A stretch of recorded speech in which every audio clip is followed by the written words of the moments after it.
ఈ నెల 16న రాజమండ్రిలో జరిగే ఏపీ మున్సిపల్ వర్కర్స్ యూనియన్ 6వ రాష్ట్ర మహాసభలకు రాష్ట్ర వ్యాప్తంగా వేలాది మంది కార్మికులు తరలి రావాలని ఏపీ మున్సిపల్ వర్కర్స్ యూనియన్ రాష్ట్ర ప్రధాన కార్యదర్శి పోరుమామిళ్ల సుబ్బరాయుడు ఏటీయూసీ జిల్లా ఉపాధ్యక్షులు తాటిపాక మధులు పిలుపునిచ్చారు. సోమవారం ఉదయం కోటగుమ్మం, గోరక్షణపేట ప్రాంతాల్లో మున్సిపల్ మస్తర్ వద్దకు వెళ్లి అక్కడ రాష్ట్ర మున్సిపల్ మహాసభల జయప్రదంకై కరపత్రాలు విడుదల చేశారు.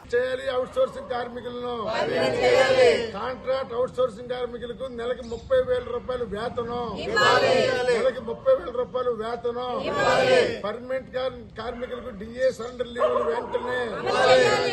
ఓకేనా సార్? మిత్రులారా, Andhra Pradesh municipal workers union AITUC 6వ రాష్ట్ర మహాసభలు మార్చి 16, 17, 18 తారీఖులలో రాజమండ్రిలో జరగనున్నాయి. ఈ మహాసభలు అత్యంత ప్రాధాన్యతతో కూడుకున్నటువంటివి అనేటువంటి విషయం ఇప్పటికే మున్సిపల్ కార్మిక వర్గానికంతా కూడా తెలిసినటువంటి విషయమే.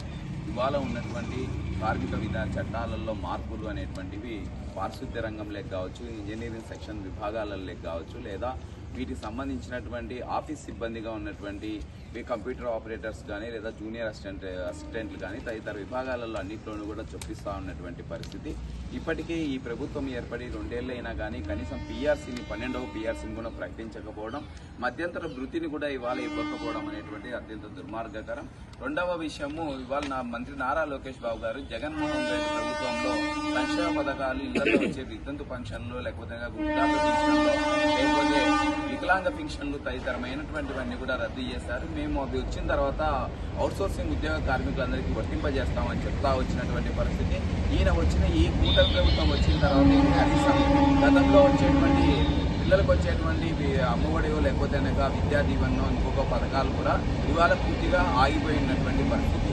దీని మీద చంద్రబాబు నాయుడు గారు ఆలోచిస్తున్నారు, చేస్తారని చెప్పేసి ఊరించి ఉడికించి నిన్న అసెంబ్లీ సమావేశాలలో ఇవ్వడం సాధ్యం కాదని చెప్పేసి 10,000, 12,000, 15,000 అని చెప్పేసి వేతనాల వీటికి సంబంధించినటువంటి ఒక స్థిరీకరణ అనేటువంటిది ఏర్పాటు చేశారు. ఆ మేరకు లేదు అని చెప్పేసి ఇవాళ రాష్ట్ర ప్రభుత్వం ప్రకటిస్తూ ఉంది. దీన్ని మేము ఏపీ మున్సిపల్ వర్కర్స్ యూనియన్గా తీవ్రంగా వ్యతిరేకిస్తూ ఉన్నాం.